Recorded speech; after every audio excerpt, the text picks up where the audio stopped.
When 2019 rolled around, Nim sent a couple of us YouTubers a message that said that this year is the year for his channel, and we all kind of laughed. And we didn't laugh because we didn't want him to succeed or anything like that. We laughed because at the time he hadn't posted a lot of videos in the past few months, and that's sort of been like the meme that goes along with Nim. Especially if you've been following him for a very long time, you probably are well aware that his upload schedule, to say the least, is very inconsistent. And it's not because he doesn't care, it's because Nim is a perfectionist, and that's perfectly fine. But as far as upload schedules go, it makes a lot of videos have a long gap in between them, so we kind of laughed it off, and then we kept on laughing because month after month after month after month he didn't really post a lot of videos to his channel, but he kept saying that his big series was on the horizon.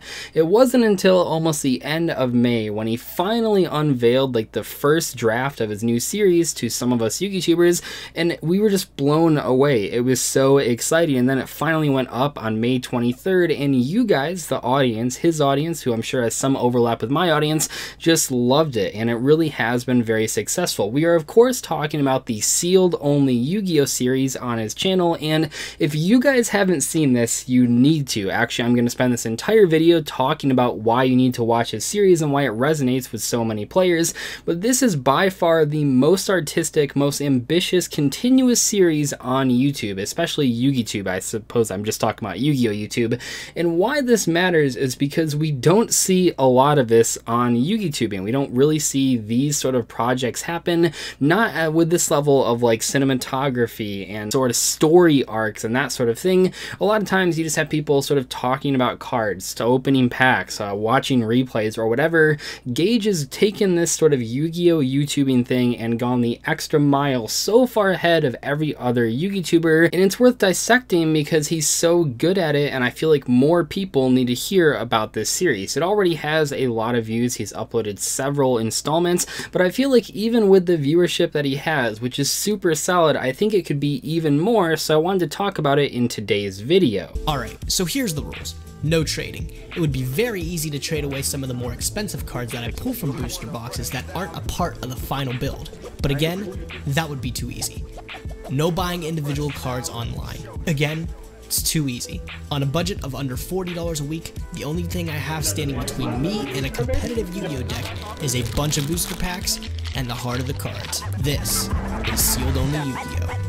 So as he explains at the start of every single video that he makes for this series, he can only buy sealed product and he can only spend less than $40 a week. Now he's said multiple times on Twitter and in the comment sections of his videos that this is not an idea for budget players. It is on a budget of $40 a week, but as a lot of people have pointed out, $40 a week is actually more than a lot of more casual budget-friendly players are actually spending on Yu-Gi-Oh! So he has said that that's not really the point of it. The idea behind this is, can you actually build a competitive deck without buying singles? Because from Konami's perspective, and not 100%, but in a lot of ways, this is how they're sort of marketing the products, especially products with really good reprints. They're saying you don't have to go online to buy these singles and buy stuff off the secondary market, because the secondary market doesn't actually directly support Konami. Of course, it indirectly supports them because players buy cards and go to tournaments, but in general, Konami wants players buying sealed product. That's what goes directly back into Konami, and that means that they should be able to have sets out there and structure decks out there that you can buy and buy not too much of and actually build a competent competitive strategy. Now a lot of players know that this doesn't always work, and that's sort of the fun in watching these sealed Yu-Gi-Oh videos. For example, if you've been paying attention, he's playing pendulums. That's sort of what he started out with, the Magician Pendulum structure decks, and this is an excellent choice because while a lot of players might have just picked Salamangreat at the beginning, which by the way would have turned out terribly considering the recent ban list, he picked pendulums because pendulums, you get a structure deck that has some cool pendulum magician cards and you can sort of play that at locals, but there's a ton of different sets that you can expand upon. You can play guard dragons, you can play dark worm, you can play all sorts of pendulum magician cards from older sets, and you can also just play like Electromite, and just a lot of good generic link monsters can go into the pendulum strategy. It's a cool deck to pick for this series because it can keep keep buying different types of products to showcase on the channel. And where I think this really works well is like in the second episode, which is the most watched in the entire series. He pulls a Heavy Metal Foes Electromite, and I was so excited for him because pulling an Electromite makes his deck so much better for the future. He doesn't have to keep buying Megatons, he can just have that one Electromite because it's limited, and now he has a much more competent strategy. That one pull mattered so much, and while it is true that he could have just gone online and bought one copy of Electromite, that's a little bit too easy, as he says in his intro. But why does this series appeal to so many people? I mean, it is very, very popular, especially considering no other channel is doing this, and I think for me it's a number of reasons, but by far the biggest reason that I feel this series appeals to players like myself is that this really brings me back to playing Yu-Gi-Oh! In elementary school. Now, I don't know about kids these days, but back in the day when I was in elementary school, kids didn't really have debit cards, and while I did have an allowance, it wasn't a lot, so in most cases, if I wanted to get Yu-Gi-Oh! Cards, I was stuck sort of asking my mom as we were on our way out from Target doing grocery shopping or whatever, and I just say, can I get like one pack, or can I get 2 packs, or maybe this structure deck. Structure decks were amazing, by the way, because I knew what was in them and I knew they had a competent set of cards,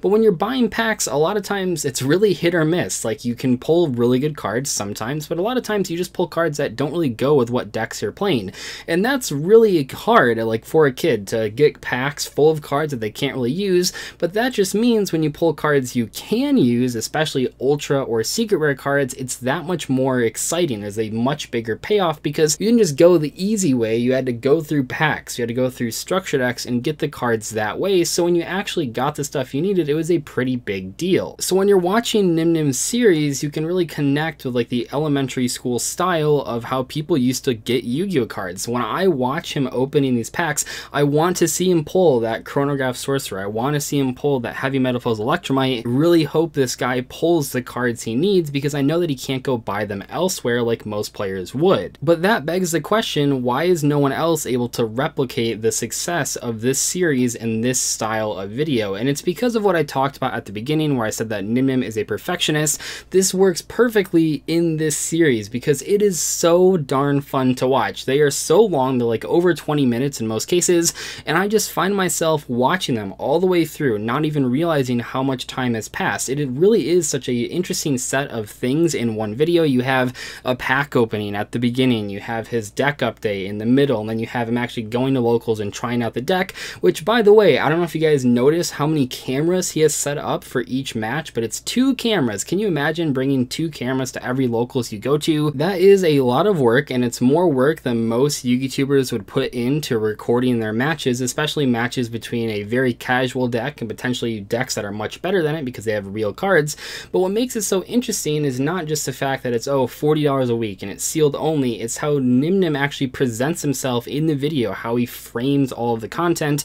That is what sets this series apart, and it's why if someone else tries to replicate it, it probably won't be nearly as good, even not in the same ballpark, because Nim Nim cares. He really, really does. He cares about the cinematography, he cares about the narrative, and that doesn't go unnoticed. I mean, obviously I do YouTube for a living, so I'm gonna notice it, but even if you go to the comment section of those videos, every single comment, for the most part, is just saying how much they enjoy the series.